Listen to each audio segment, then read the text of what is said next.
रूस की जिस corona virus vaccine Sputnik V का दुनिया भर में हल्ला है, उसे लेकर अब कई चौंकाने वाली बातें सामने आ रही हैं। रूस ने वैक्सीन के रजिस्ट्रेशन के लिए जो दस्तावेज जमा कराए हैं, उनसे पता चला है कि इस वैक्सीन का ट्रायल सिर्फ 38 लोगों पर किया गया था, जो बस 42 दिन तक चला।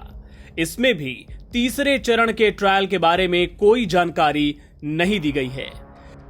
सबसे चौंकाने वाली बात यह है कि 38 वॉलंटियर्स में वैक्सीन लेने के बाद 144 तरह के साइड इफेक्ट्स देखने को मिले, जबकि रूसी राष्ट्रपति व्लादिमीर पुतिन ने दावा किया था कि बुखार के अलावा वैक्सीन का कोई साइड इफेक्ट देखने को नहीं मिला है और उसे भी पैरासिटामोल के जरिए ठीक किया जा सकता है। दस्तावेजों से यह भी पता चला है कि वैक्सीन कितनी सुरक्षित है, इसे जानने के लिए कोई क्लिनिकल स्टडी भी पूरी नहीं की गई है। ब्रिटिश अखबार डेली मेल ने वैक्सीन के रजिस्ट्रेशन के लिए जमा किए गए दस्तावेजों के हवाले से यह बड़ी खबर छापी है।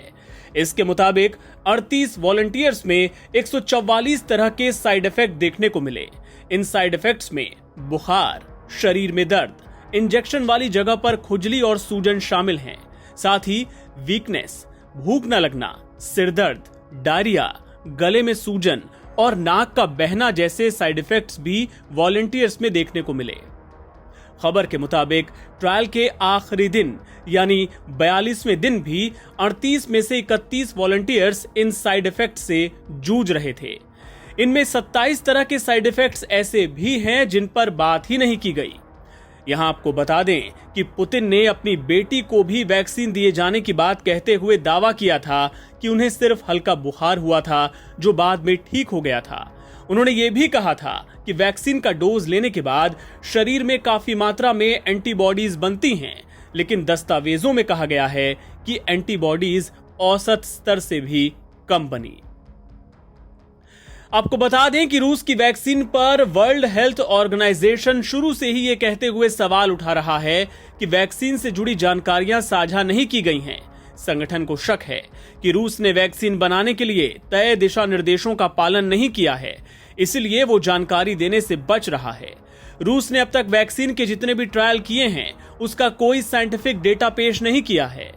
WHO ने आगाह भी किया है कि तीसरे चरण का ट्रायल किए बिना अगर वैक्सीन को लोगों को दिया जाता है तो ये खतरनाक साबित हो सकता है। आपको बता दें कि दुनिया के कई देशों ने रूस की वैक्सीन को खरीदने का ऑर्डर भी दे दिया है, लेकिन अमेरिका सहित कई पश्चिमी देश इस वैक्सीन के सुरक्षित होने पर लगातार सवाल खड़े कर रहे हैं। सभी का कहना है कि रूस ने इसे अपनी प्रतिष्ठा से जोड़ते हुए जल्दबाजी में लॉन्च कर दिया। दूसरी तरफ रूस के एक्सपर्ट्स दावा कर रहे हैं कि स्पुतनिक वी वैक्सीन पूरी तरह सुरक्षित भी है और असरदार भी। उन्होंने वैक्सीन पर सवाल उठाने वालों पर ही सवाल उठा दिए हैं। वो तो यहां तक कह रहे हैं कि विरोध करने वालों के पीछे कहीं वैक्सीन के दूसरे निर्माता या कंपनियों का हाथ तो नहीं है। विरोध करने वालों को चिढ़ाने के अंदाज में रूस के मेडिकल एक्सपर्ट्स तो यहां तक कह गए कि पश्चिमी देशों की ये प्रतिक्रिया अंगूर खट्टे हैं जैसी बात है।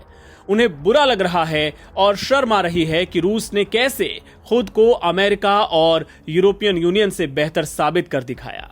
बहरहाल इन नए दस्तावेजों से निकलकर सामने आई जानकारी के बाद देखना होगा कि रूस अपनी सफाई में क्या कहता है। NBT ऑनलाइन की रिपोर्ट।